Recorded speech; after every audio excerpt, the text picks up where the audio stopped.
Namaste. Namaste and a very good morning and good evening back in home. And I have some friends who are joining from Europe and even from Canada. So thank you so much, everyone, for joining. With the, ma'am, can I go ahead and start? I have to remind Dheerajji that the live hasn't started on our own page. Has it begun, Dheerajji? No, it is going live on please. How about us? Can we go live on our own page? I don't think so, but we can continue. Yeah, Namrata, Okay. please continue. I will try that. Okay. So yes, Namrata, thank you so much for organizing this, event for our community. This is a special morning for all of us because, we have heard the change makers. We have, imagined, but seeing you all come together, supporting each other through your work feels amazing. Being the first president, female president, I have to add female president because it's an extraordinary thing that I feel very well supported, and the structure around me is, very powerful. Having Namrata and so many women in the committee around me gives a structure to, and the power to the work we do. Otherwise, a nonprofit, we have, so many issues within our association, but, having women like Namrata and you all to impart your time this morning, gives us the power to, convey the message. And I would like to talk about Namrata. Namrata is currently our spokesperson. We needed a voice as powerful as hers. And she is, you both know, and the community also know that she's a neuroscientist. And, it's amazing that she had brought, like her, very powerful, women from the community and beyond. So over to you, Namrata. Look forward to listening to everyone this morning. Again, thank you so much. Thank you, ma'am. So let's start this Women's Month. So we are celebrating all the women in our life. I'm not going to invest so much time on the introduction part because I would need few more hours if I go into all these three individual scientists and talk about what all they have accomplished. So I'm going to go stick with the basic introduction. On our panelists today, the first one is Dr. Nishu Karna. She is an astrophysicist. She is currently working at Harvard Smithsonian Center for Astrophysics. Second one on the panel, we have Dr. Hornung. She is currently working as a research postdoctoral associate at Texas A&M School of Dentistry. The third one on our panelist is Dr. Ranju Pokhrel, a freshly minted PhD. We still have to go for her graduation. And she's working as a scientist at Medpace here in Cincinnati. One thing that I want to come up over here is whenever we celebrate women, whenever we start to talk about Women Month, also when I wrote the article on women's right are human right, the first question that always comes to me, or even to any women who want to talk about some women, is, do you hate men? No, we absolutely do not hate men. We love, we respect, and we adore the men in our life, be it in the capacity of dad, brother, friends, spouses, partner. And for someone like me, who was never raised with the mindset of only blood is your family, I have so many lists of men who has helped me to be where I am. So no, we do not hate men. We want them to support us. Second thing is, why are you talking about women in this just 1 month or International Women's Day? So let me remind you, it is 112th Women's Day or Women's History Month. So we have come across a long way, but still there are something that needs to be changed. We want that discussion to go on. No doubt that we need to do that over the year. Every single day is a Women's Day. So we just want to have a discussion on. That's all the concept or thought of this webinar is. We're not going to change the world. I know that, and all on the panelists know that. We just want to have this discussion, this dialogue going on. And believe it or not, there will always be denial that, oh, there is something called sexism. There is. There is something called microaggression. There is. There is some called biased. There is. So we're going to hit on some of that point too during the process, and then we're going to discuss on that one as well.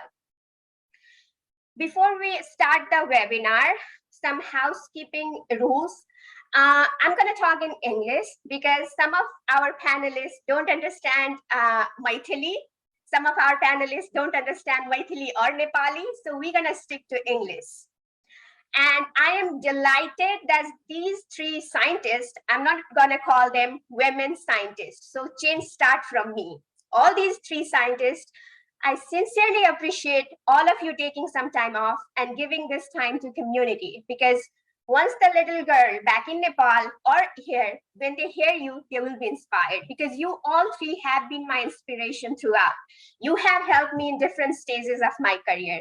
Has it not been for all three of you, I would not have been here either, because you have always kept me grounded and you have never let me leave science. So with that, please interrupt, or if you have any point, if you have any question, any suggestion, please drop it in the chat box. I'll try to monitor that as well. And with further ado, let's start our discussion that I was telling. So first question that I always had and still have, that is for any scientist: what inspired you to do science, or who inspired you to do science? And I want the answer from all three panelists. So why not start with Nishu? Thanks, Namrata, for inviting me over here. It's really good. So what inspires, oh my God, my family background.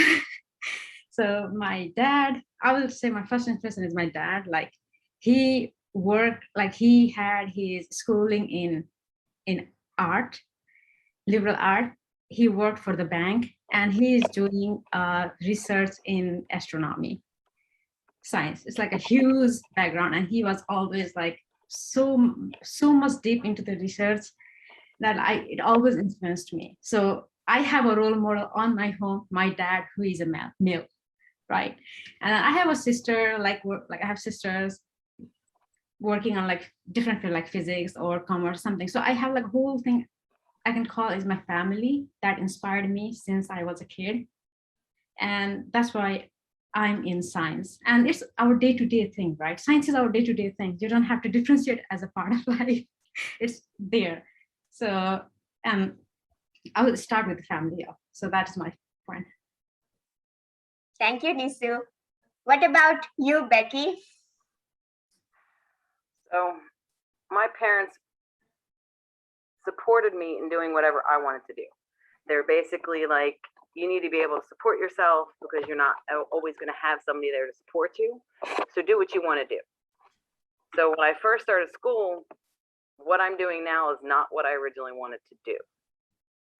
I was afraid of all of the standardized tests that they have. So I didn't pursue grad school when I first got my bachelor's degree. It wasn't until I talked to my little sister, who has her PhD in microbiology, when I was asking her about it. She was like, it's really nothing. Just go ahead and go for it. So that's when I was like, okay, I'll go ahead and try it and see. And that's when I was like, this really is nothing. It's not as hard as I thought it was. Well, I guess for some people it can be hard, but I guess if you're passionate about it, it's not as hard as you think it's going to be. So I'd say family. And obviously, since I got my PhD while I was married, my husband's support also helped with that. Thank you, Becky. Ranju? Hello, hi Namrata. Thank you for your kind introduction. And I think for me, what inspired to be in science was my curious mind. Since I was a kid, I was very curious about, these little things going around, every day-to-day activities and things. Every time I would look up in the sky, gaze at stars, would be like, what's going on in there? I was not really into this bio kind of science when I was very young. I really enjoyed studying astronomy. I still remember in class 9 and 10, we really had the last chapters dedicated for physics and astronomy, or astronomy, something like that. And I was very interested in those two topics, and I could talk about those, when I was 9, started watching videos, and it really inspired me. And I think since then, but when I completed my +2, I never really knew there was in TC they had astronomy department. I didn't know that. Yeah, had I known, I would have probably chosen a different path. But anyways, yeah. And then I think it's since then, curious little mind, going around. I think that was something that really motivated me in science. And for me, like, I am probably the first generation from my entire family to go pursue a science background, to have a PhD. So, and always that feeling that I have to do something, like as a role model for all of my siblings. I have, because I'm the oldest, I have a ton of younger ones. So I think, I hope I could do a little bit better, inspire at least some of them to do good in life. That has always been like a very starting point for me. And then I went further. I think that is how I got involved with science, and I really enjoyed it. Thank you all. So family background, most important, where you are coming up from, very important. And then, as I said, no, we do not hate men. And Becky, she is as competent of a mom, as competent of a scientist, hands down. She's the best. Nishu, if a girl from Janakpur coming to Harvard is not an inspiring story, I don't know what else going to be the inspiring story for anybody else. And Ranju, I have seen you. We have been together since Sri Chandra. So I know what all you have accomplished and what all hurdles you have gone through. So very proud of all three of you. Another question, as we are in STEM and we're gonna guide kind of our discussion along that way. Before I hit some of the topic that we want to go ahead with, what still keeps you motivated to do science? Because as you know, all those writing proposal, all those writing, paper publication, grant proposal, oh my God, we can go on and on. I think we might need to have one more webinar just to sit down and see how we can do a writing proposal in science, and that would be helpful. So what keeps you going right now? Because I know I got the gist of what inspired you when you were a little girl growing up to do science. But now, what is that one thing about science that keeps you keep going? Starting with Nishu again. Oh, okay. I love it. I love what I do. And that is the thing which keeps me over here. I love doing research, and I love when I can teach someone else, passing my knowledge to younger generation. It gives you a fuel. It gives you energy, right? So writing proposal is one thing, but the thing is, writing proposal is also something you want people to know, oh, this is the research we are doing. What happens? I'm proposing this thing. The proposing is you're proposing a new idea, right? And that's what you're writing a proposal. So it's related to your love, related to your passion, right? So that keeps you like ongoing for your work. So I will just say like love for your work. That is the main thing you want. If you don't love your work, you're never going to enjoy your life. So do what you love, and I love science. I second that. Yeah. Becky. I'm going to agree with Nishu on that, but also the curiosity part is when you do the research and you get the data and you're trying to figure out what it means, you're going to do more research to try to figure out. It's never ending. There's always more questions to be answered.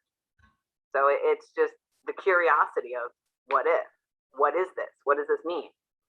Well, what if you do X? So curiosity definitely too. Ranju?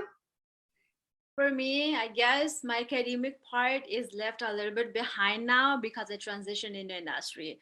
So when I went from academia, writing grants, proposal, and everything, to industry now, grant writing for me is like a bid defense. So you basically go fight for the grant anyways, you just do it differently. We used to write grants in board paper, now we do it in PowerPoint proposal. So that's how it's changed for me. But I think the thing that I enjoy doing, I think you really have to enjoy what you are actually doing. For me, when I first transitioned into industry, this might help someone who is looking to go forward to industry. When I transitioned myself, I found like a very big discrepancy between what I was doing before and what I started to do then.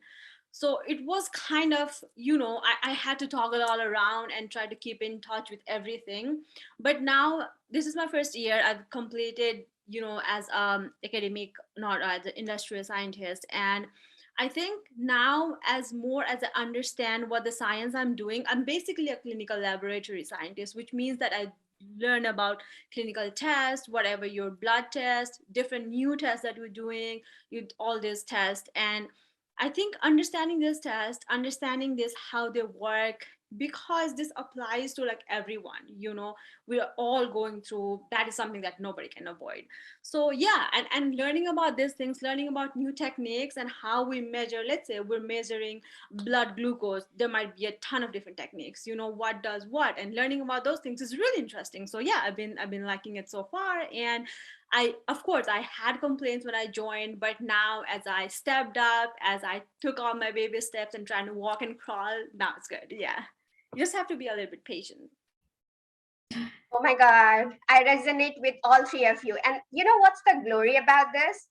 Nishu is from Astrophysics. Ranju is from biochemistry, microbiology. Me and Becky are from neuroscience. But we all have the same thing that goes on with everything. And then one thing that right now, me and Becky are in the, on the verge, if we can go for the academia or we have to change the path or something like that. Nishu is already established in Harvard, and then Ranju is in industry. So we have from all over the background. Like when you do PhD, sometimes you wonder if you want to be in academia, if you want to be in industry. So we have panelists even vouching for that one. So you can go to whatever you want to do. So thank you.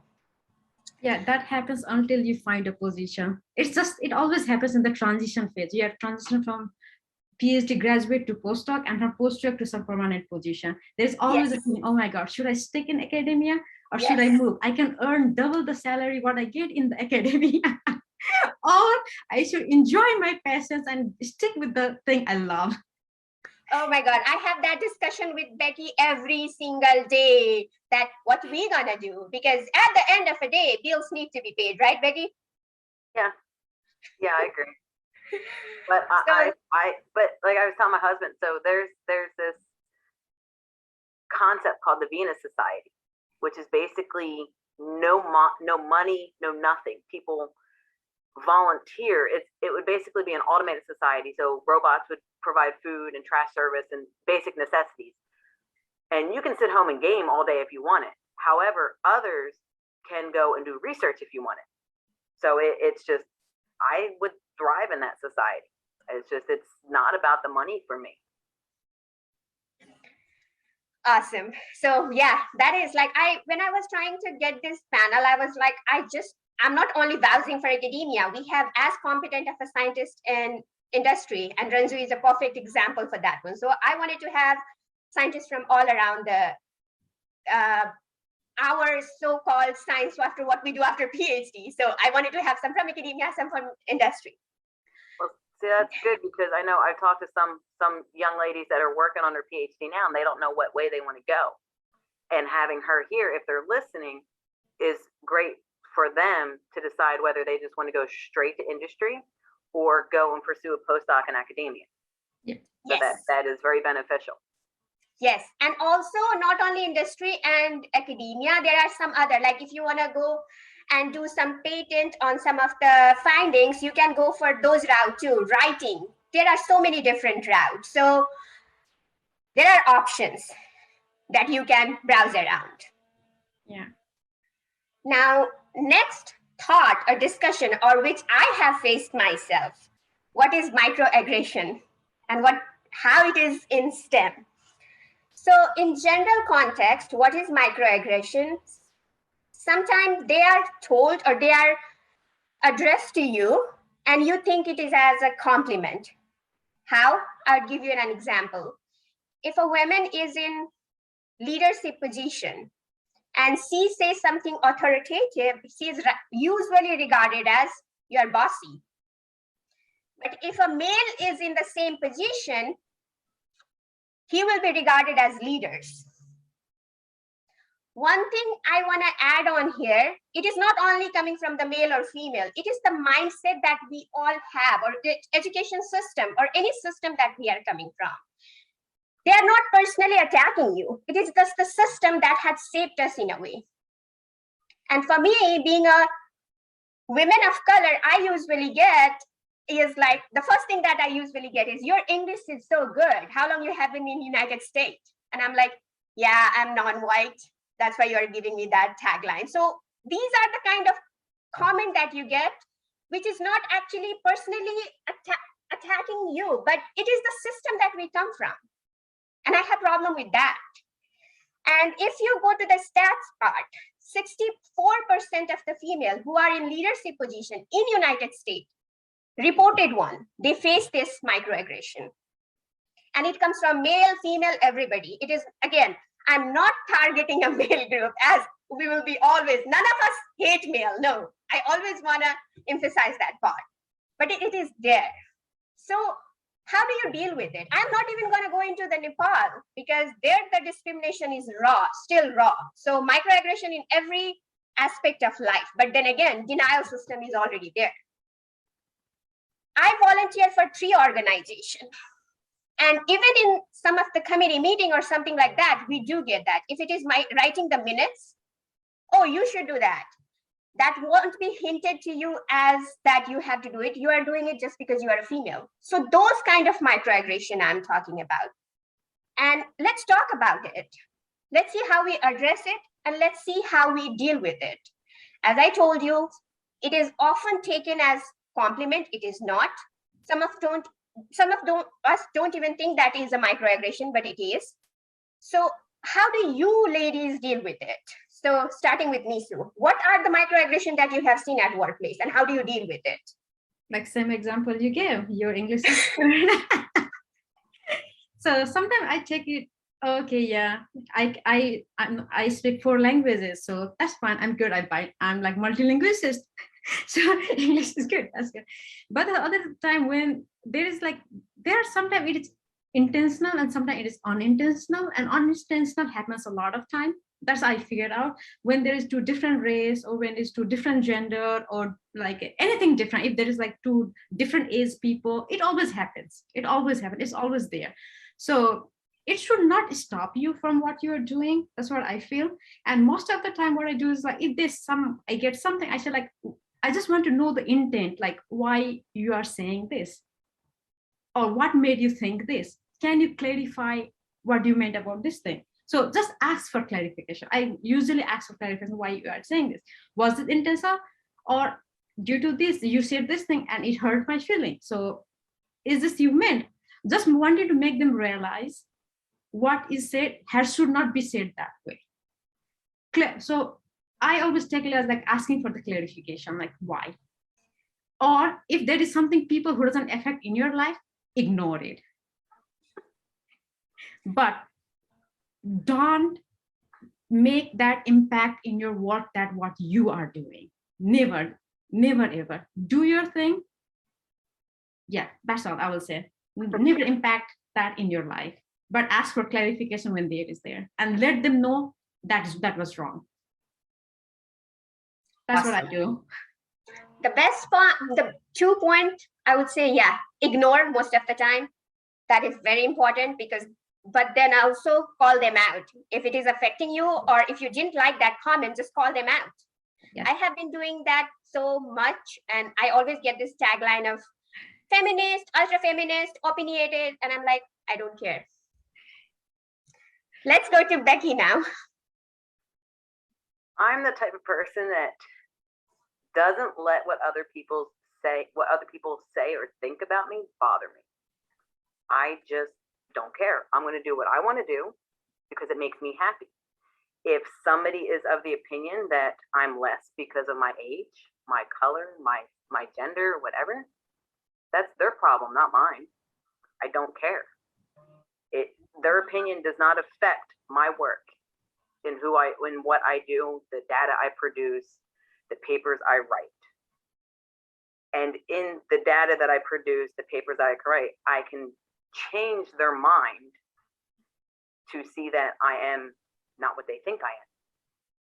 So I go about my day as I'm the only one around. I don't care what other people think of me based on my age, race, gender, whatever.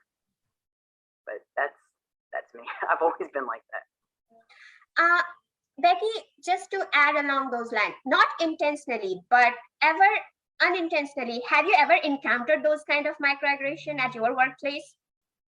My current workplace, no. Everybody at my current workplace are very professional, and on top of that, the lab that I'm in, there's no other labs around, so I'm typically in the lab by myself. The only other person I see besides my boss may be one of the other ladies that works for one of the other professors there, and we do chat, but I don't really, if I see people in the hall, we say hi, but beyond that, no. Thank you. That is very important. Just because I said 64% of the female witness microaggression doesn't mean that we all have to face it.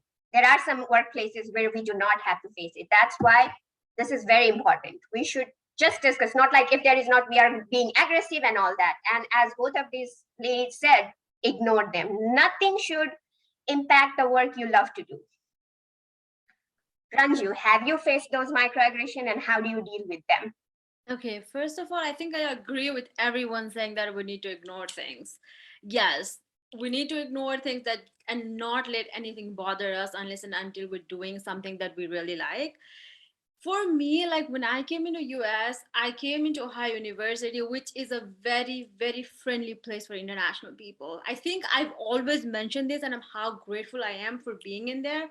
We had different organizations, different cultures where you would celebrate everything. So I personally did not feel attacked any ways in there by any kind of Americans, whites, or whatever. However, I had like some people in my lab who are not from here, were also internationals, and again the same English thing, like, you have this good, why do I not?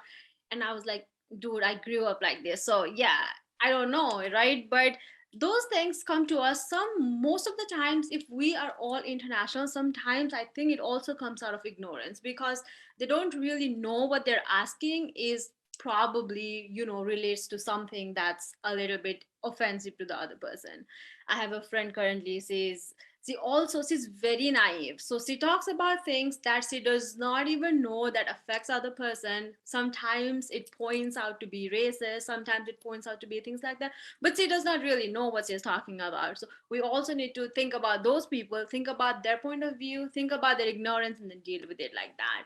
So other than that, I've grown up, since I came to US, I've been in a very small community. I've not really faced anything like that. And when I came back in here in Cincinnati, in my workplace, I've not really faced anything, but I've heard a few things. But to me, like, I have never come across something that was really demeaning, that really let me down or made something for me. I think, which is also one of the beauties of being in a culturally diverse environment, having this kind of thing is common. Also, not having this kind of thing is also very, it's not very common, but it's very heartwarming and nice. So yeah, I think I'm really grateful for that too. Awesome. So the message from all three of you, ignorance is the bliss at some instances, right? Unless it is directly affecting you, let's ignore it. We all have reached so far by doing so. As Ranju said, most of the time it is unintentional. Yes. So it's unintentional, so nothing to worry. But with exactly. With the unintentional, they do need to be taught, so they're not ignorant. Yes. Mm-hmm. So they don't continue to do it. Yes. Yeah, and then next So time that would we end up giving them, like, even though we are not perfect in everything, right? We just tell what we know. So when that person talks about those things that feels demeaning to the other person, other race or something, then you want to go ahead and tell her that, okay, this is not appropriate. You just have to watch what you tell and what you speak. So yeah, watch your language from next time, and then I hope they will, understand a bit. Yeah, it's also that you need to be informative. You need to have information when you are in a diverse population. It's also very important for you to know and learn about people all around. So yeah. Yeah, Ranju, very well said. We all have our own predisposed bias. We take it, we don't take it, but we all do. We do have some sort of biasness, be it in the name of color, sex, race, everything. The only thing is, this is not personal, as I started with that one. Sometimes it comes with ignorance, sometimes it comes with, oh, I'm just saying it. But yeah, as Becky said, we need to call them out, we need to teach them. It's gonna happen overnight? No, it's not gonna happen overnight. I have a niece, I always tell her, don't think that you don't have to face anything like this in your generation. You always do have to, just teach them. If you don't like it, call upon them. What I have witnessed, as I can also give you some of my thought, I'm also women in STEM. What I have witnessed is like, oh, I was just saying it to her. I was not exactly telling it to you. That I see a whole lot more. I'm like, I'm also a woman. If that implies to one woman, it implies to other one too. So I'm just calling you out on that one. So that is very informative for sure. I got it, ignore it, very good. Teach them, all that is good.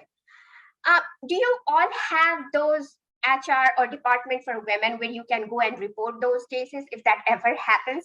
I'm sure Harvard, Texas A&M, Medpace all have. Do you have a good channel for that one? We do. Like the thing is, like the one event I told you, that's not in my work. My podcast is awesome. It's really nice. Like thing. So this were the encounter I happened from I came to as undergrad, from undergrad to this like different part of the thing. So yes, they do have, it's called like you can directly report to your HR if something happens, or there is a place where you can like email them or let them know like something is happening. So, but the first contact is your supervisor. Just go and talk with your supervisor. So, and they are really, they are really good about it. Like they take it really seriously. So, but I haven't faced anything in my workplace, like Center for Astrophysics. They like, I think it's a really good place to work. So, but yeah. Becky, do you have those kind of channel where if something happens along those lines, they can go and talk to? Even counseling does help. I'm a big advocate of mental health as well. I just did a program with this. I just had a mentee where I did the mental health and how it is affecting the teenager. Having said that, we being a professional, women professional, we have some mental thing too. We want to go and talk to some of the counselors. So do you have that one, like counseling, or if you want to go and just talk or channel? So do you have something like that at Texas A&M School of Dentistry? I'm sure they do. They send out so many emails. I don't read a lot of them. I do know that they do have a program or forms or website or whatever, so that if I'm not experiencing it, but I see it occur to somebody else, I can anonymously report it. So I know that my place does have that. So I know that they do a lot of different things. Like with COVID, there were professors that were getting on doing Zoom meetings to do meditation. They were doing dancing and stuff just all through Zoom just to keep their mental health up. So I mean, I don't see why they wouldn't have that whole come talk to us if you're having issues thing. I mean, they have everything else. How about you, Ranju, at Medpace? I think like Nishu talked about, I think the first thing is to talk about it to your supervisor, and he'll be the best person. You or see whoever is supervising you will be the best person to lead you forward. And I think we also had to sign up those strict regulatory forms where they said any kind of discrimination depending on sex, race, whatever is not tolerated in here. We're equal workplace, equal opportunity thing. And any kind of, when you are a woman, sexual harassment, molestation, things like that. There are also very strict rules about it. When I first joined, I had to go through all of those. And I think the first thing would be to talk about it to your supervisor to deal with it, and then you go escalate the issues, take wherever to HR or someone who's on the exact position or level. And I think that's how they deal with it. And also about mental health and stuff on Medpace, I think one really nice thing is they have a wellness room on each floor.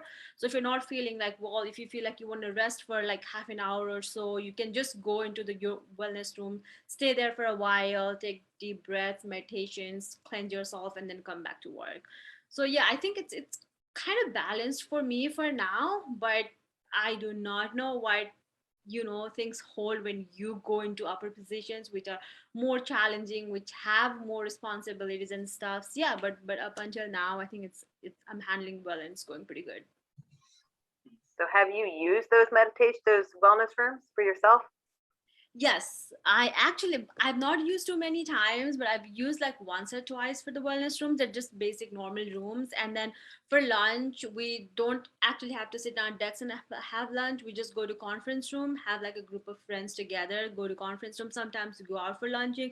So there is not like any kind of strict policy where you have to work for this much of time, have your lunch in between this and this. For us, it's like it's evenly spread out. So as long as you do your work, as long as you are done with your things, I sometimes have taken 1 hour, 1.5 hour for lunch when we go out with friends. Sometimes we go on a conference room, have talk, little chat, and have our lunch. So for up until now, it's very smooth and very nice. And we have, my little group has like people from 5 or 6 different countries, with 5 or 6 different people from all different countries. So it's really easy to share our things, experience and stuff like that. So yeah, it's been pretty fine up until now, I would say. That's good. Yeah, I'm like, yeah, we do have that one too. Actually, in Cincinnati Children itself, we have once a month wellness thing. Even I presented, like, I was invited as a guest to talk about what I do outside research. So I spoke about that. Yeah, I'm with 3 organizations, and then I am a rebel in heart, so I write for newspaper at times. So yeah, that is very good, because let me again, as I told, I'm a big advocate for mental health. Mental health is not a taboo. It is as important as your physical health. And we all do need that. You love your family, you love your support system, but outside those, you also need to talk sometime to flush it out. We need all that all the time, be it in any field, anywhere, male, female, kids, working, not working, we all do need that. Me time, mental time. So you will be again rejuvenated to do the things, to do the thing you love. So that is very important. I'm getting some questions. As I said, it is an interactive session. I have one more question, and then I will start to take the question that I'm getting in chat box. And some of my friends are even saying that, can we ask the question? Yes, this is an interactive session. We are not going for the interview or presentation. We are just talking our experience. So obviously, let me ask one more question, and then I have one question from Mahesh Chaudhary, and then I have another question for another friend. Let me see. After I ask this question to the panelists, I will take all of your questions. Okay, so one last question from my side. The little girl who are growing up right now, who want to do the science, when they look up to you, they get inspired. What is your one suggestion for them? Let's go with Nishu. Give 100% what you want to do. 100%. If you love science, do science and see like how you grow, right? Because when you start as a middle school, you go high school, your thing changes at point 2. But give you 100%. If something, you find something better, move on to better, right? Because what I think is like, if you love physics for a second, like you love physics in your secondary school, you love it, right? When you go to the 11, like if you go to the high school, say, I want to be a doctor, like it changes, it keeps on changing. So whatever you do, whatever you like, give your 100%. Just give 100%. That's the thing. Like and follow it. Just pursue, follow it. You will know what you like. So that's I would say. That's a very good suggestion, Nishu. Becky? I would say pursue what makes you happy, not what you think society wants you to do. Don't go with the society baggage. Got it. Well, yeah, because I think a lot of women, even a lot of men, it's just they do what they think society wants them to do, and then they get stuck in this rut and they're not happy. Yes. But if they were to do what made them happy, they'd be a lot happier. Mm-hmm. So pursue what makes you happy. Amazing. Yes. Do what you love to do. Ranju? Yeah, I resonate with Becky and Nishu. I would say pursue what makes you happy and also love what you do. Of course, we tend to complain sometimes. Of course, we tend to be out of balance. Of Of course, we tend to be out of track, but don't let that thing distract you. Yes, let it consume you for a while, and then just stand up and go ahead, do whatever makes you happy. You can go have a very nice meal, or paint, or do anything you want, and then go back, start again. Do not give up, and also love what you do. So that will really take you very far in life. Amazing. Give your 100%, pursue what you love to do, and love what you do. And as Ranju said, paint. She is a very good painter. I think Ajit Shah sir was here a while ago. She does do a little bit of Mithila painting too. She gifted me one. She is a good painter. So I have all Joe's questions. Anybody on the Zoom link or even on the Facebook, if you have some question, you can drop them down. And then I have one over here. Let me see that. Yeah, it is from Mahesh Chaudhary. Those kids born in Nepal and migrated to USA, they know multiple skill and languages. But those raised in the United States knows limited skill or languages. So how do you motivate your kids for multiple skill or language learning here? Who want to go ahead with that one? And please feel free to ask all those questions.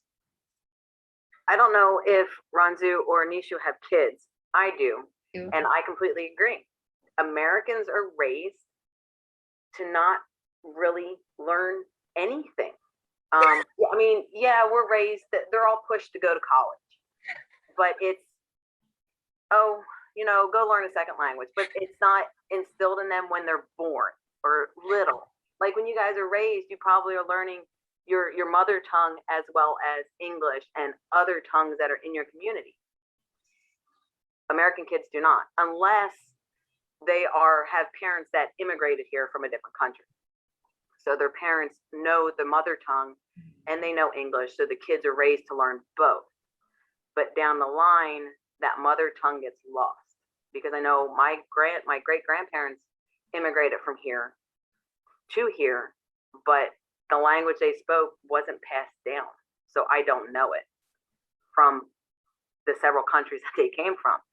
So what I try to do with my kids is, I know when they were in, I think it was elementary school, maybe middle school, one of the community colleges here offered classes for primary school students. And I put them in to learn Spanish, just because, well, we have a lot of Hispanics in the area and Spanish is spoken a lot here in Texas. So it should be a second language for kids growing up here, but it's not. So I know that's what I try to incorporate with them. I learned Spanish, but I didn't have people to actually interact with, so I lost a lot of that. So my son is now currently in high school and he's learning Spanish. So I try to speak it with him here at the house. But on top of that, with like skills and everything, yeah, we try to get them out. And, even with the girls, dad has them working on the cars. They know how to work on their cars because, well, you can't always trust mechanics. The mechanics will always bend you over here in the US, especially women, because women don't know anything about cars. Whereas if the girls know, they can go and go, yeah, I think you're full of crap. I'm not paying that. But it's just, some of those skills are deteriorating because kids are being pushed to college. They're not being pushed to trade school to do that. So my husband and I, we try to teach them to do that stuff on their own too, so that they know how to do it too. I don't know what a lot of other families here do. I'm not a traditional type parent. It's just, I love culture.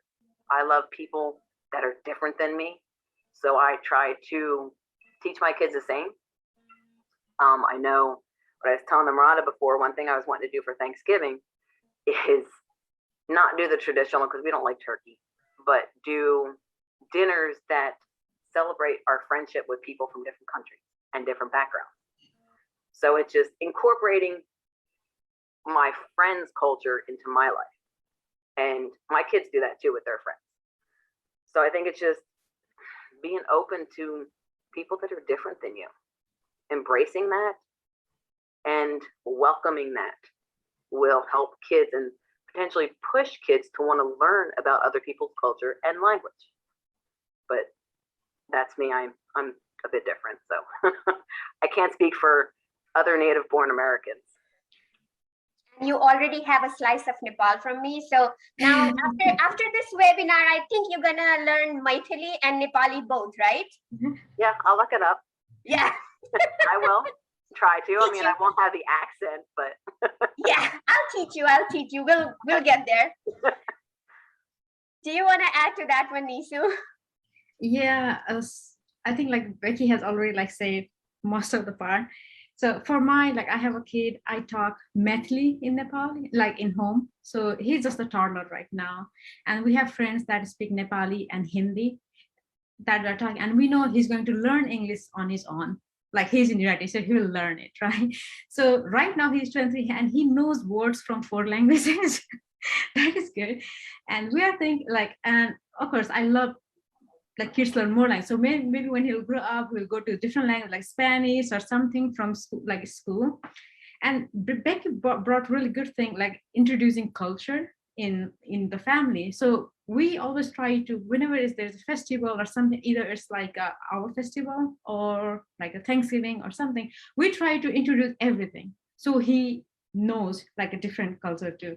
But this doesn't seem like we have, like in United States, we have so many schools for so many languages where we can get help. We have so many skills you can be like, as in a school too, you can be a part of so many skills, right? Like if you're like in sports or music or anything, you can approach that, right? So beside education, there are like sports, like a painting or like art or thing where you can pursue your studies as well. So never limited just to do your bachelor in just in like science or something. Like there are so many opinions where you can be good at, and you can always try to be a part of it. Yeah, that's all I'll say. Because in our family, like in back home in Nepal, we were just like study. You have to study. But based off of what you said too, if the kids don't actually try different things, they're never going to know what they're good at. So try everything and find what you're good at. Yes, I totally agree. Yes. Nishu, sorry, Ranju, you do not have kids, I know, but you want to add something to that one in future? I really agree with Nishu in thinking that when we were kids and growing up, only one thing we had to do was study. No doing this, no doing that. You like dance? No, you cannot. Just study. You know, there are only a very few parents who really supported their kids with other things when they knew that their kids' education was, all in all, I'd like to say that we were just raised up to study. But then I think we discovered all these things on our own. But in US, there's so many things, there's so many platforms, and kids born in here have a huge coverage. They have a huge lot of things to explore than what we did. I think we were of course introduced to, I think we were raised in I don't know, by obsolete era. But I think, yeah, we do have a lot more opportunities here, and it depends, I think, on parents, how you treat your kids, so some people I've seen people like, okay, my son or my daughter speaks English, they're really nice. Of course, they're in the United States, they'll speak English. What's the big deal with that, right? So yeah, I think you should really come out of those thoughts. You should rather teach them your own language, some other language, teach them to be welcoming of other cultures and everything. Whatever English and everything, they'll learn it on their own. So you don't really have to teach them. So I think, yeah, I really agree with Nishu and Becky in, promoting cultural, being welcoming and exposing them to all the things that they have and letting them figure out what they can do the best for them. Thank you. That's actually a great answer. I know you all three are not from the Anta community. So a little bit of background on Anta. Anta is working like primarily to promote the culture of southern Nepal. So it is the southern part, the plain area. But after like, not only that one, it is even over there, we need to be culturally diverse. And Aparajita madam had made sure that we talk to every section of Nepal. So even last time when we did our AGM, it was from all over the Nepal. And Aparajita ma'am, along with our advisor, Dr. Mridula Gupta, she recently hosted, like recently last year, for the languages for kids. So even if you have some community platform, go and utilize them. They will teach you languages and everything. So we always have resources. We just need to utilize it. I hope that answered Mr. Chaudhary's question. Another question we have. So if you want, you can unmute yourself and ask your question, but I have another question from Dr. Tonia Raut. Is it important for a woman to pursue science if she wants to stand or take a leadership in a male-dominated society? All three of you can put in your thoughts. I'm going to say no, No. not necessarily. There are a lot of business women that are up high in the ranks. I think it's just more about being passionate about what you love. And if you're passionate about what you love, you're going to pursue it and you're going to be good at it and you'll rise the ranks.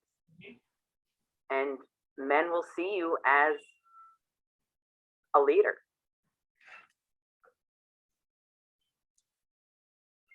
Nishu, Ranju, you want to add? Yeah, I think it's not only science that women have to go through. I think it's anything that makes you happy, that makes you feel like you can do better. It could be anything that you're good with. I think it's something that you should pursue. And talking about male-dominated jobs, mostly in technology, engineering, and things like that, of course, there are women who are much, much, much more better than men. They're in very good position as men. So yeah, I think it entirely depends on you, what your mind goes through. Some people have very good analytical mind. Some people have very good artistic mind. Some people have very good, thoughtful mind. And it depends on how you organize your mind and which part of mind is more dominant. I think if you pursue that, rather than being stigmatized by one thing that I have to do this, I think that will be better than, doing what societal norms or society expects you to do.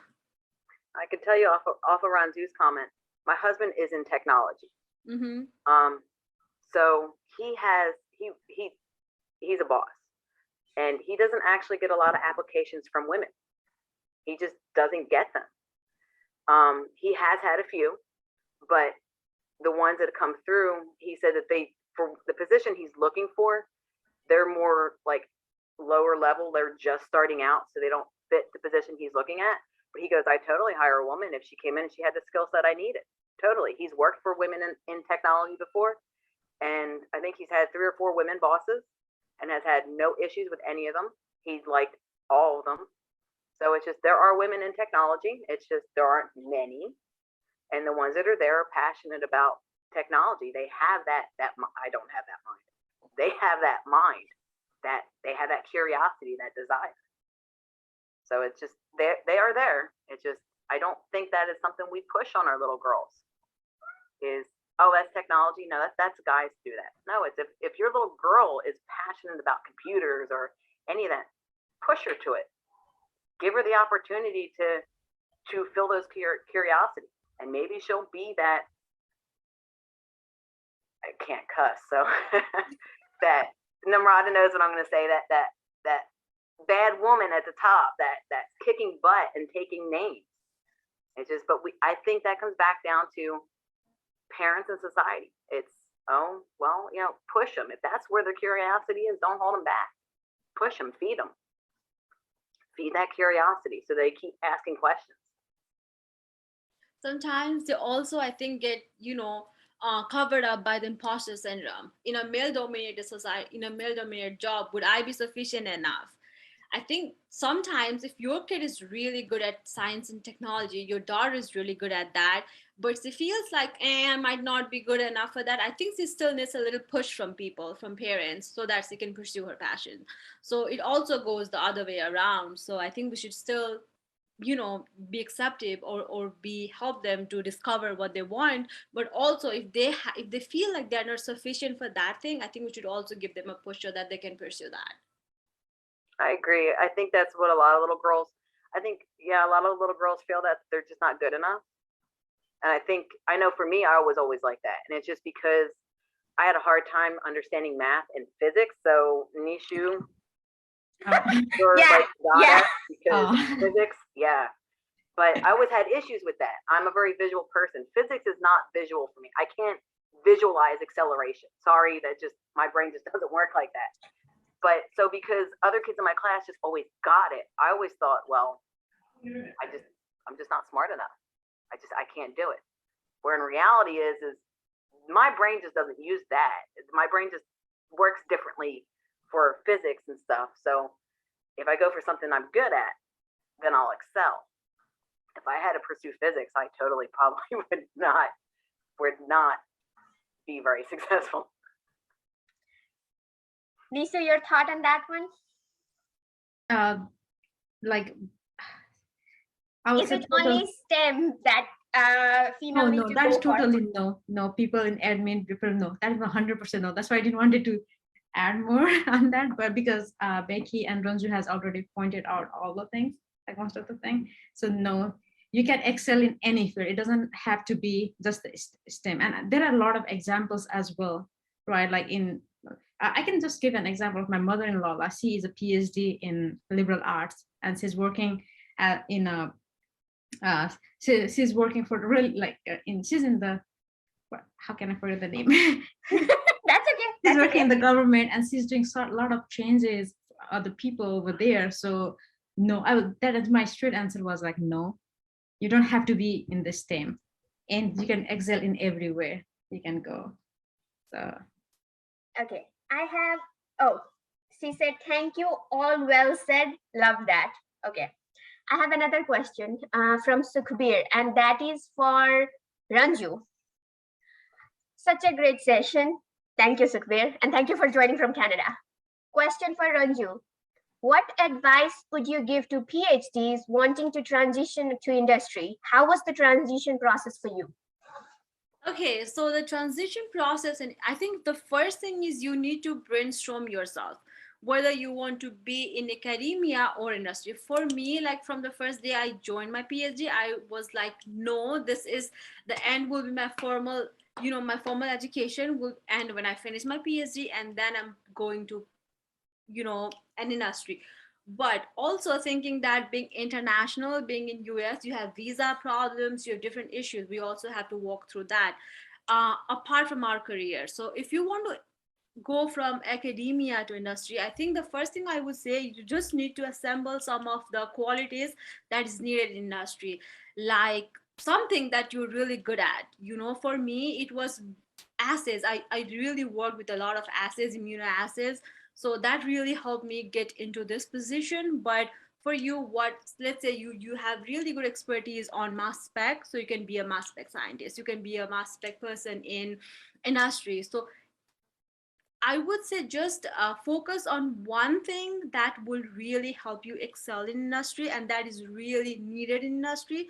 Apart from that, leadership roles is really important. If you have, any kind of organization that you can get involved, do some kind of community work, that will also be very important when they will interview you and hire you later on. For me, I was a very active member in the International Student Union. I was also working in Nepalese Student Association. So that really helped me.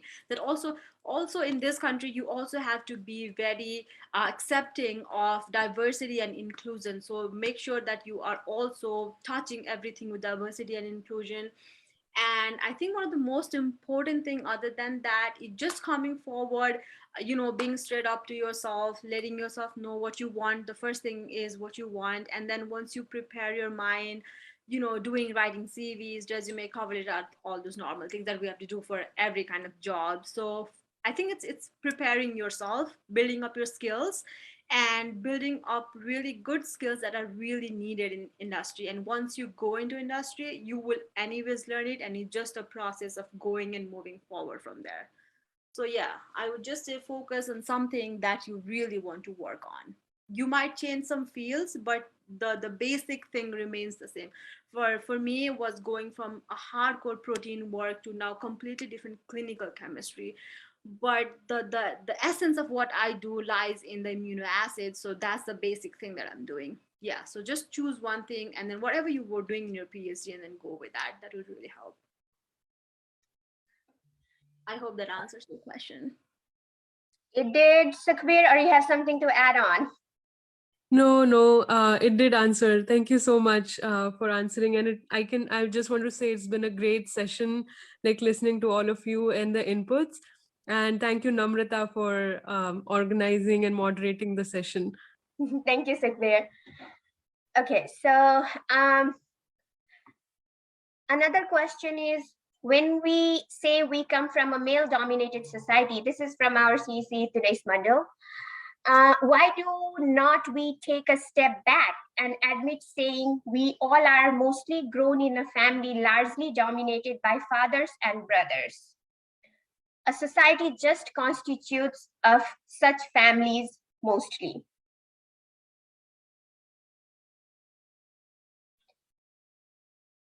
Can I just add a little thing on this one? I like this question. Yeah, we all do agree, be it in the United States, be it in Nepal or India or any part of the country we are talking about, even in EU. So yeah, brothers and fathers. I won't even give credit to brothers. When they start their family is on their own. Fathers, yeah, we are dominated by fathers. But at the same time, we have where we are, as Nishu said, as Becky said, as Ranju said, we have got that support. And because of their support, we are also questioning them. I have told so many times when my bua said, oh, you are doing this, I'm like, why is the rule different for mom and why is it different for three girls that we are here right now? So it starts within you. We are doing that. If we were not doing that, we won't be here. So that is my 0.0005% take on that one. Now panelists can say. Who want to go first? Nishu? So I think, Oh, sorry. Yeah, go ahead, Becky. I think on that, I think a big part of that, at least here in the United States, I can't speak for other countries, to where it's a father dominated family, is mainly because it comes from the way they were raised. And again, this is coming from generations and generations and generations back. If you look back hundreds of years, you're going to see that women stay at home, women took care of the house, women took care of the kids. Men went out, did the fighting, did the hunting, and did the work to pay for whatever they needed. Slowly, society is changing. And in my household, well, okay, so I'll go back. So my dad was raised with that thought process was the man supports the family, the wife raises the kids. The man doesn't help with the female stuff around the house. That's how he was raised. So I can't knock him for that because that's how his mother raised him. And she was raised like that because that's how her parents raised her. In my house now, and I know with my older sister, I can't speak for my brothers and my little sister because their kids are still toddlers. They're still under 10. So I don't know how they're raising their kids. But in this house, my son does chores. All three of my kids did chores. I have two girls and one little boy. And none of them like doing chores. They all prefer to be lazy. But that, to me, that's just a typical kid. The kids want to come home. The kids want to do what kids want to do. They don't want to help around the house. But we try to teach them that this house, as my husband puts it, is this relationship is 50% him, 50% me. This house is our house, so that while the sink is full of dishes, it's not my job. It's his job and my job. And the kids help us out while we're out working all day. It takes us an hour to drive to work. We're at work 9 hours, an hour to drive home. So it helps when the kids help with the little things around the house. And we tell them that. It helps us out. So yeah, when they're gone and they grow up and they get out of the house, it's going to be on us. But then again, we're not going to have kids trashing the house. that I don't know how the kids are in Nepal, but the kids here in America, at least my kids and all the kids that I grew up with, like to trash the house. Yes, we do that too. So it's we try to teach, and I also teach my kids, I'm not going to be around forever. You have to learn to do this stuff on your own. You may not get married, so you have to know how to do this stuff on your own. Whether you're my son or my girls, you have to know how to do it because mom is not always going to be here to do it for you. I had them doing laundry at the age of 5. Okay, I mean, that's fine. I'll take that. Like I said, I'm not a traditional parent. I don't helicopter my kids. I know that I'm not always going to be here. I may not be here tomorrow. So they need to know how to do this stuff on their own because I'm not going to be here to ask. And that's how my mindset has always been. Now with that, and I think that comes from the fact that my dad pushed me to be who I am. So yes, he raised me to clean around the house, but he also raised me to help know how to work on a car, know how to do man things, because I may not always have a man to do it for me. So he makes me self-sufficient. So that's what I'm trying to do with my kids. Yeah, I have to teach my son how to cook. He knows how to cook. Does he want to cook? No. But it's necessities for each person. If you're living on your own, you need to know how to do this stuff. You cannot rely on the opposite sex or your partner to do it for you. And that's how my dad taught me, and that's how I'm raising my kids. So I think with the male-dominated family, I think that's for those people who don't have supportive parents, who don't have parents that realize that you may be on your own forever.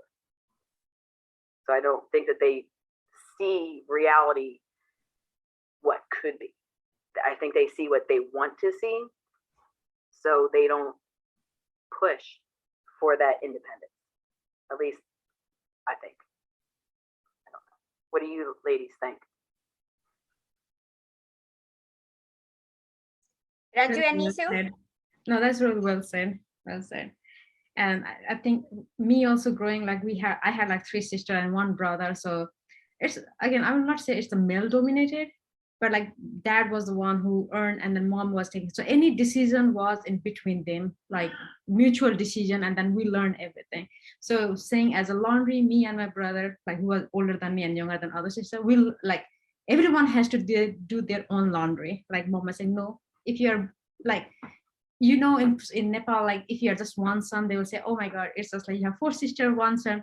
But that was not my parents. No, if everyone is drawing laundry, you have to do your own laundry. You have to clean your own plate after the dinner and take care of your everything.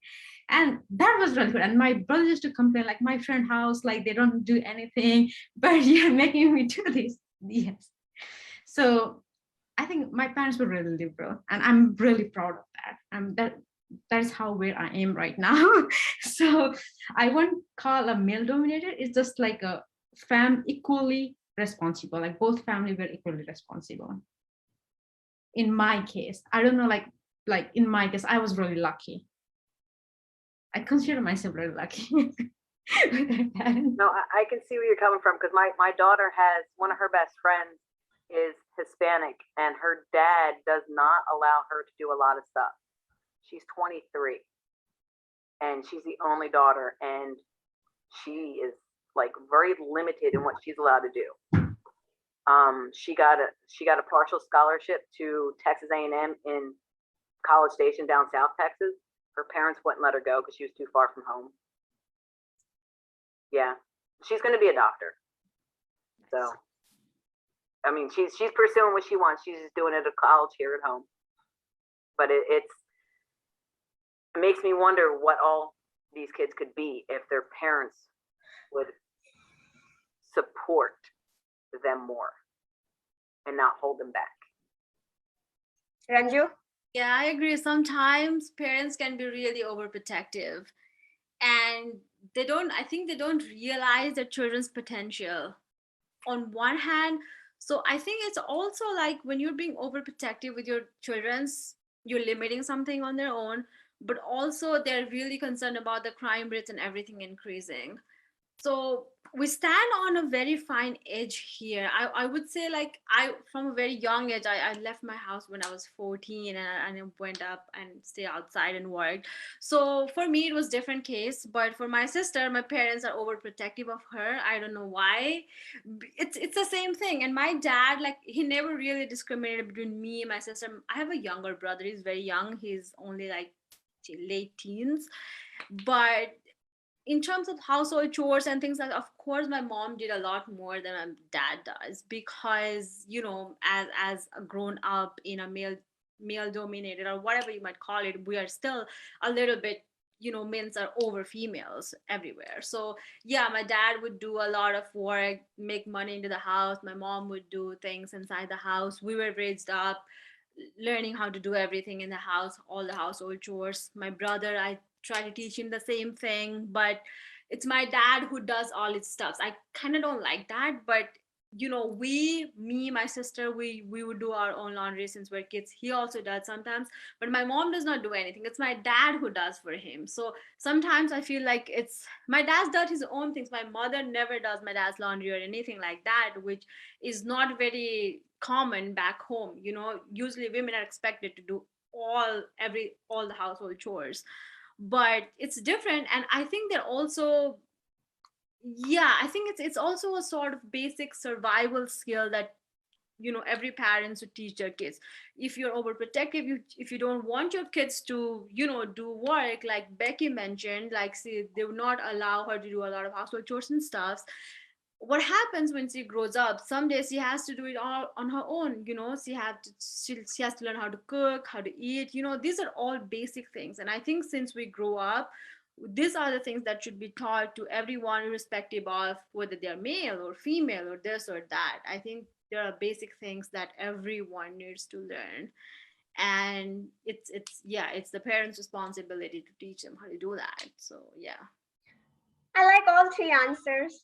It's just like amazing. That's the basic thing that at least I was raised with, because I do not have a brother in a family, as you all know. So I never was raised with that mindset. And what I would say, we are calling it out. That's why we are having this discussion. It's not going to change overnight, as I told you. And we three or we four are not going to change the world just right now. Not going to happen. It should start from the home. For example, stop passing all those gender jokes. Stop passing on those things when female is driving. Oh, you're going to drive. For sure, we're going to get into the accident. Or you're going to cut that. Can you even hold the axe? So those kind of jokes, stop passing all those kind of jokes. You can start it from the home. Let them do what they want to do. If your little girl come up to you and say that I want to do it, okay, how can I help? Provide those statements, and that will support them. That will help them to do what they want to do. And we are trying to do that. As I said, let's have this discussion at the dinner table. Let's not stop talking. Keep the discussion up. Another question I have from Tauleshwar Prasad Chaudhary. Again, he's our CC member and Joint General Secretary. In countryside of Nepal and India, there are still so many early college girls get pressurized by their parents and relatives to get married with the other early college boy.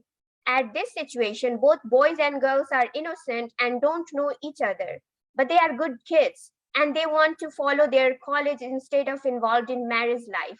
What you all women leader suggest to those kids and parents to deal with this kind of situation? So early marriage. If you're What- not permissive, what- no. What is early marriage in Nepal, Oh. in India? What age? Technically, it should be 18 Should be? for but- girls. Okay. But it is changing. I'm not sure if it is 21 reached or not. Is it 21 yet? I don't know. They were working on it, but I'm not sure about that yet. I think Oh, it is 21 now. Okay. So Aditya is from India. So he is telling me the age from India. So Sukhveer said 21 is in India. In Nepal, I don't know if they are still in 18 or 21, but that's the tentative age, like legal age for Girls, 18. For boys, it's 21, I guess, in Nepal too. yeah. And- So that is the age, and they're still young, even These from are the arranged- biology. These are arranged marriages, right? Yes. Mostly. Okay. Okay, because I don't come across many here in the United States. I mean, we've talked about it with my daughter, how we just need to arrange a marriage for her because she likes to spend money like no other. So she needs a man who can support her spending habits. But it's just a teaser. But I'm not very familiar with the whole arranged marriage, the ages and all that. Okay.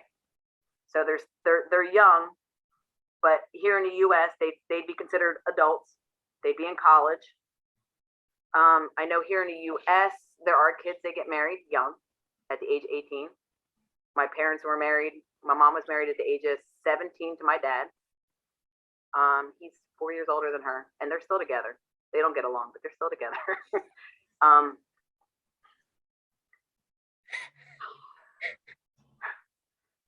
I'm just trying to think because, like, with my girls, if they were to get married, I'd support them. But at the same time, I'd be like, how's that going to affect what you want to do, what you want to pursue? Because sometimes when you get married, your priorities change. So it would be, if it's an arranged marriage and they're okay with it, can they postpone it until they're done pursuing their college studies? Is that allowed? I think the thing with Nepal and India is once you get married, I'm talking from a female point of view here. Once you get married, you are so consumed with your household chores and with your in-laws and stuff that you barely have time for yourself, unless and until it's a very, very understanding family. Even though it is, you still have to get occupied with the household chores, taking care of them. You barely have time for yourself. And after a year or two, you're expected to have baby. So where do you stand? I don't see, unless and until you're very focused, very motivated, no, I have to do this, you might end up doing something for yourself. But most of the cases I've seen, like once you're married, you're flat right there. Have a kid. Your biggest achievement would be your kids and family. Okay, correct me if I'm wrong, Namrata and Nishu, but yeah. That's that is 200%. I resonate with that one. Nishu, you want to add? It's not completely flat, but like it becomes a little bit delay in Nepal. I would say it's delay, and then again, like kid, they take your time, because that happened with my sisters as well. They were like one was doing like masters and another, and the first sister, like she got married when she was doing her bachelor, and she got married.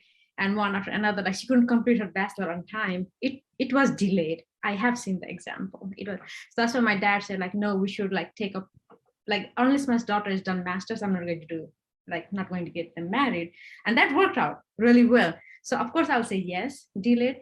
But there are also people like they still keep on working on their thing, right? So like if you're married, your life doesn't like it's not stop. It is delayed, but that doesn't happen to all, like still people, if still the girls that want to study, they keep on doing that.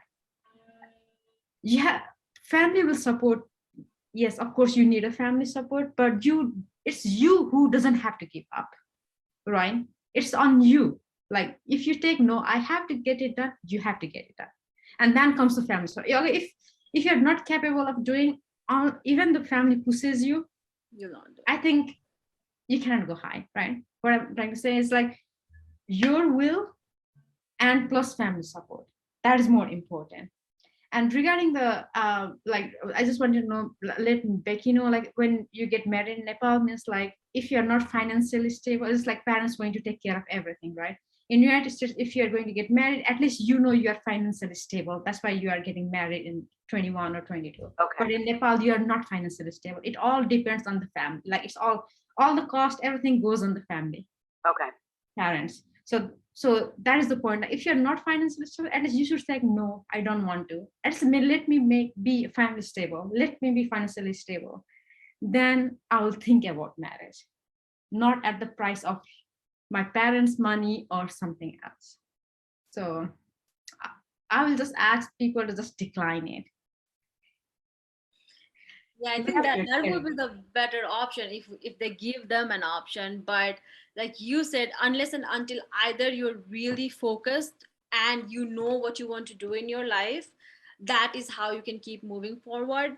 these days there are many women who after marriage, after kids, have like small business and they're really successful with that business. Either you could pursue it on that way if your family is supportive. I've also seen people who have their bachelor's degree just staying in home, doing nothing, complaining about their life every single time, because there is no way they can come out of that situation, or they could sink in that situation. So they are just there complaining every day.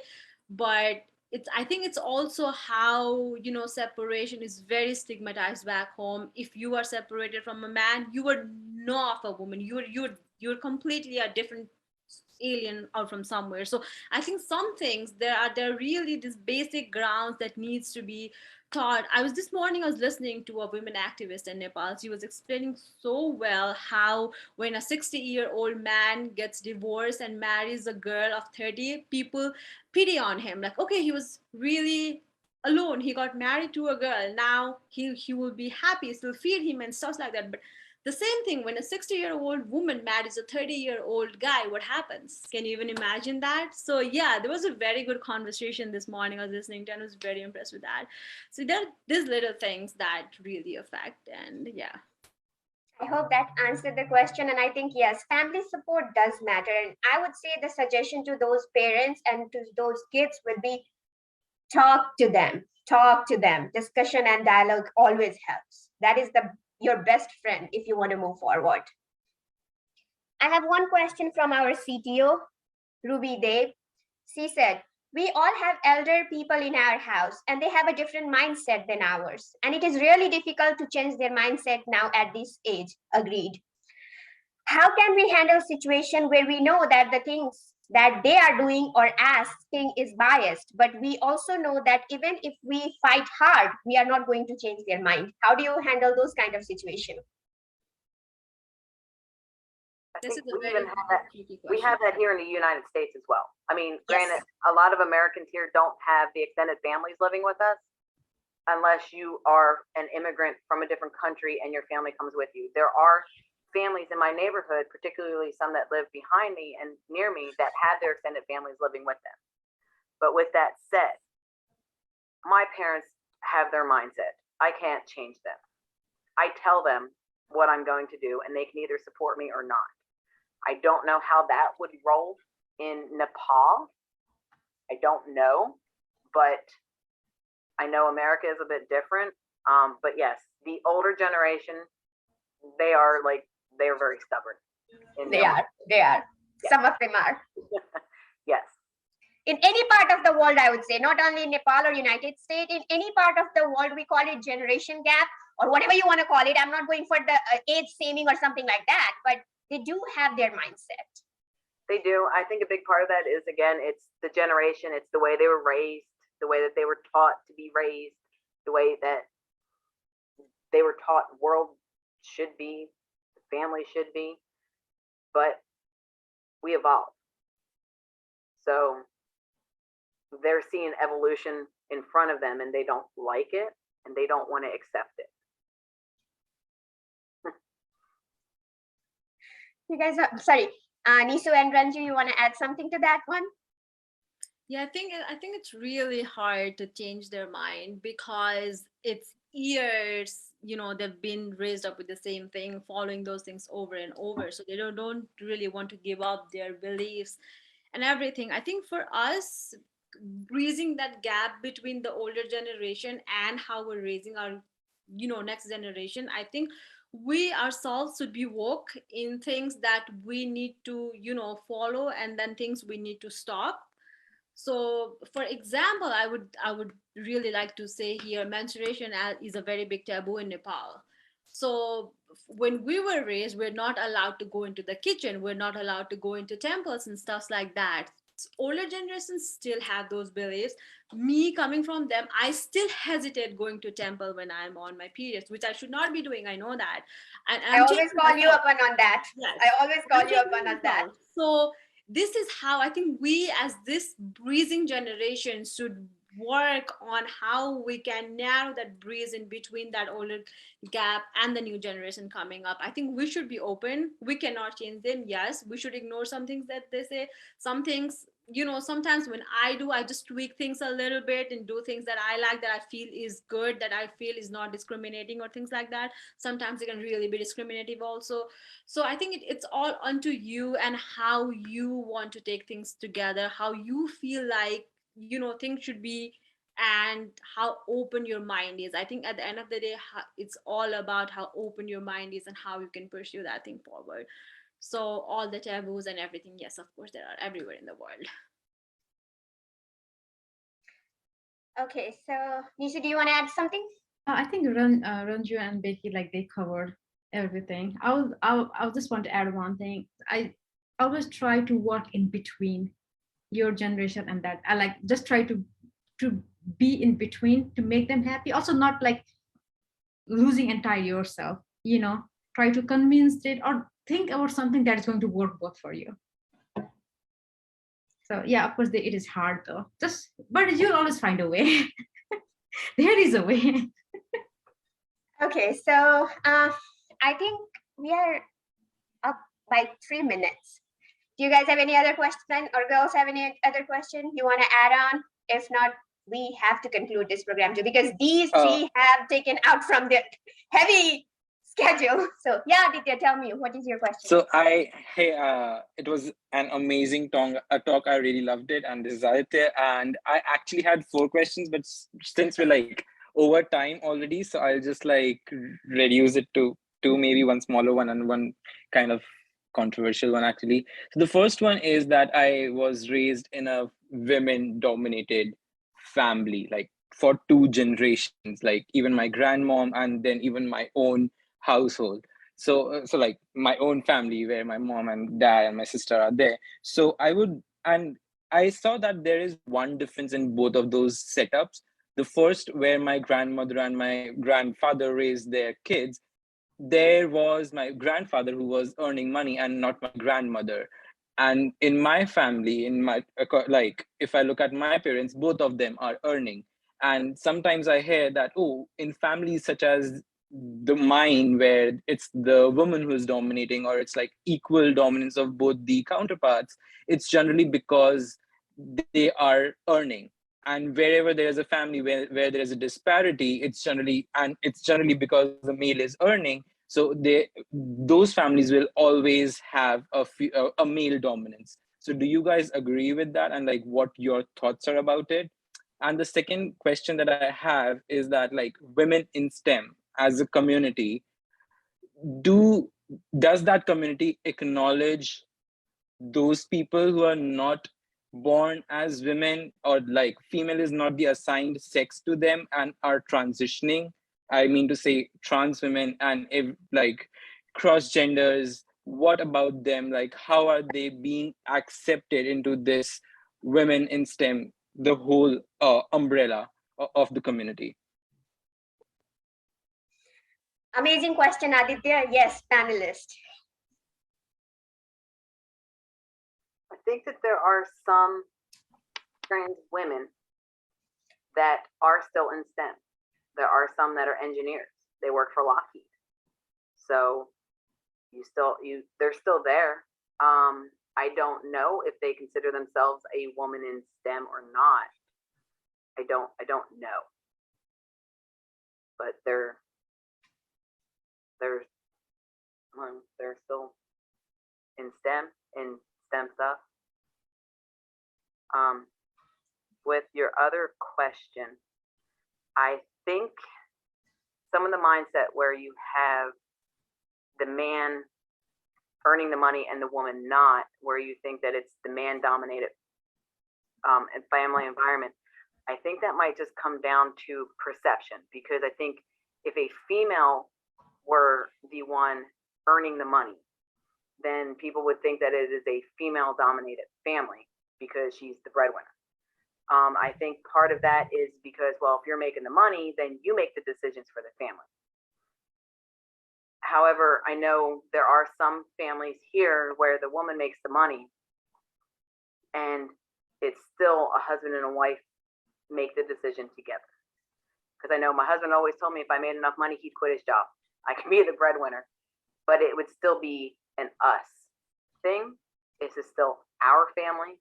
This is 50% him, 50% me. So we make decisions together. I know that there are families out there to where only one part of the relationship makes the decisions, and maybe it comes from that. Well, the man's making the money, so it's his decision because he's the one supporting us. He's the one putting the food on the table. I don't know, because when I grew up, while yes, my dad was where he doesn't do the female stuff. My mom was also an earner too. She was an RN, so I don't know what to do. I was in my own world when I was little. So when decisions were made, I don't know who made them in my house. But right now, decisions in my house are made between me and my husband. I don't know what you ladies think on that. Yes, please. I want to know this too. Ranju and Nishu.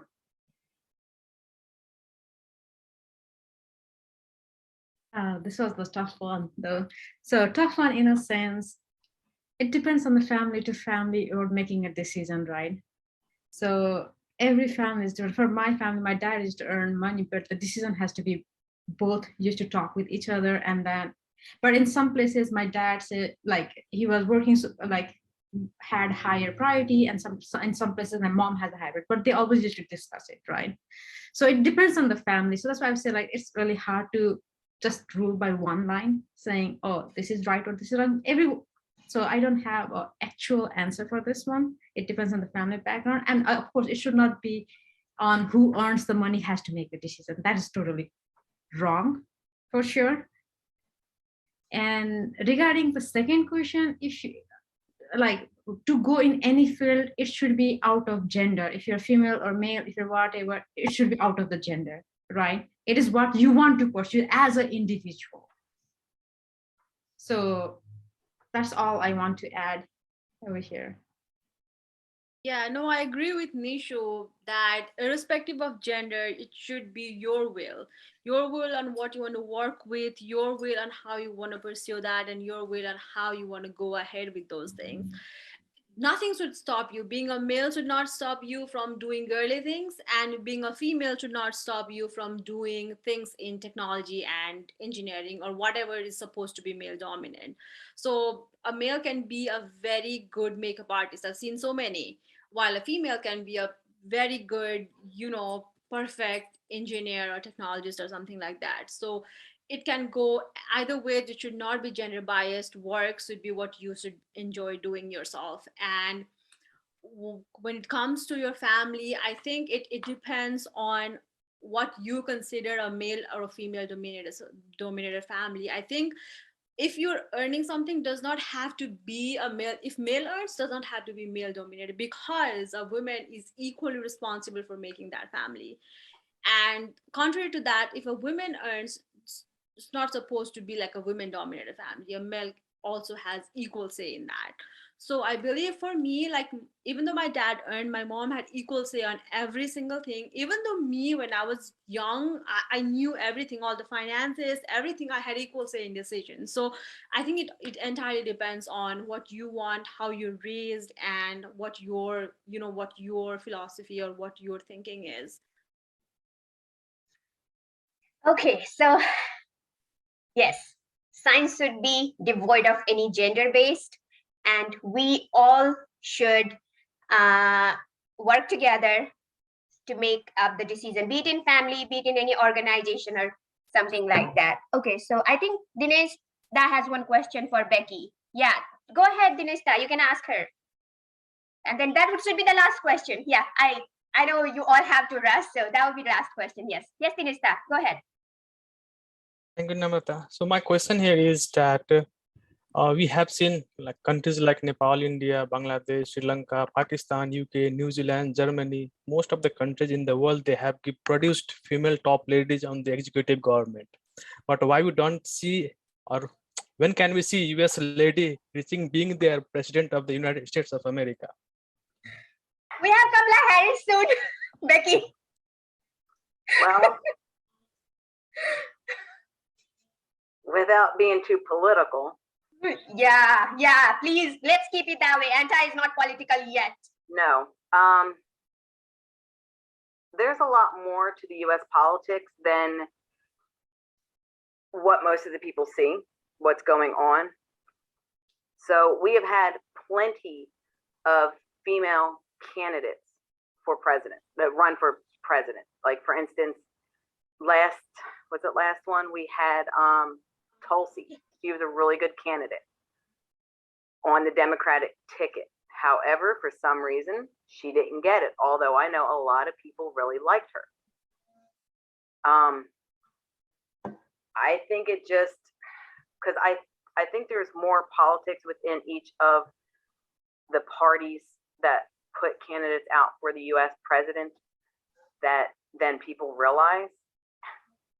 And it's coming. It's just a matter of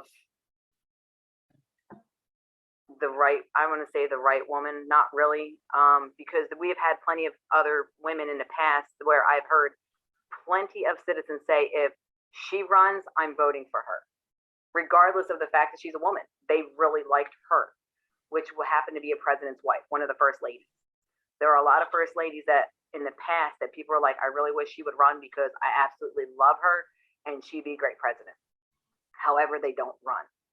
I don't know if it's because that's just not what they want. I don't know. I don't know how politics are in all the other countries, but I know here they're pretty messy. So I don't know if a lot of the women are like, I just don't want to get my hands dirty in that or what. So hopefully soon, but I think she's gonna have to be very special. Yes. Or very, very special. She can't be just another candidate on the stage. She's gonna have to be very special. So hopefully with the way parents are raising their kids, we'll have her soon. But Okay.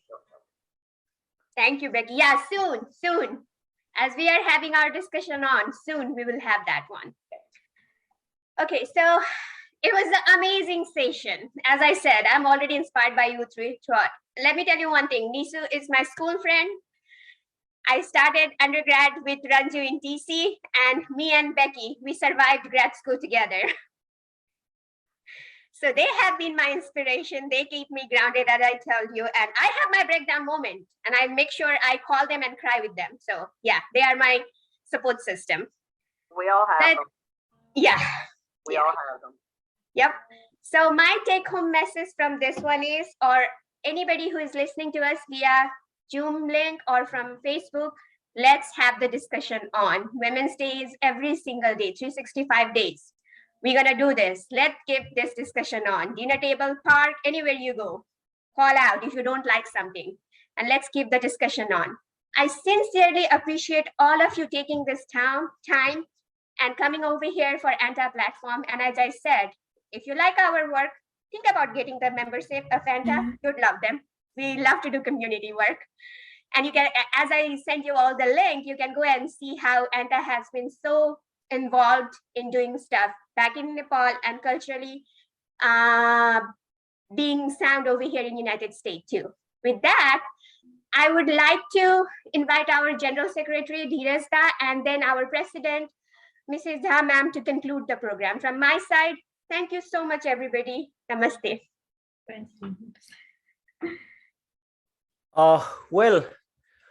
Thank you, Dr. Namrata. Well, it's really a great, webinar that we are seeing so emerging, and then so, I mean, I see only those doctors, ladies here, but yeah, I'm not doctor by the way, but yeah, I see the doctor's face here, Well, thank you so much, Dr. Namrata, for arranging this webinar and then, handling this webinar so successfully. I really got impressed with your, moderation. That's great. I would like to thank our panelists, Dr. Nishu Karna, Dr. Rebecca Hornung, and Dr. Ranju Pokhrel for your time, and then giving us some insights on Women's International Day. With that said, I would like to go with our president, Mrs. Aprita Haji. Thank you, Dheeraji. What a fantastic session it was. Growing up in a male-dominated house, we were 3 sisters and 1 brother. My father used to take most of the major decisions. My mom was classically trained singer, but she never could reach to stage. So coming from that family to United States, where I had 3 daughters, and I can tell you that I'm trying to, bridge those gaps which I had growing up, in my family, where, my 3 daughters all were in STEM. The first one, who is in University of Chicago, started with math major, then she switched to statistics. And now she informed us that, Mom, it's getting overwhelming for me. In the COVID times, I want to take anthropology. And I said, do you like it? And she said, I love it. I'm kind of, acing it. So yes, so she is now in a different field. The number 2 daughter, who is a sophomore in high school, she wanted to become astrophysicist. She wrote a book for the kids. And now she told me that, it's like very few girls in her school, and she would like to be a lawyer, and, very active in Model UN. And third one, who is still very much passionate about STEM, loves to do coding and all, and see how it goes. So I'm very supportive. My husband, in fact, I can tell you, all those men who have joined the Zoom call, and all those, people who are behind you all, I mean, it will take another 3-hour session to, thank them. They have also played a pivotal role in shaping up, who we are. I mean, my job is social work. It is oftentimes can't be measured in remuneration, money and all. Sometimes this morning, this is my 4th hour in Zoom program. Before that, I was in the Zoom program, and I had 3 cups of tea. My husband is saying, do you want to take breakfast? And I had a sandwich. So I can tell you, we cannot, underestimate what they do. But the bias is there, and we have to fight our own battle. United States will soon have a women president, Dineshji. And it's not about just having a president, as Becky said. It has to be the right person to do the job, and that's when the changes will be made. Remembering those women in Ukraine, and even in Russia this morning, either they are sending their sons to the war, and the other side of the fence, people are, losing their lives. Remembering from this platform, every single woman who is listening and who will be listening to this program, we are very inspired by your stories.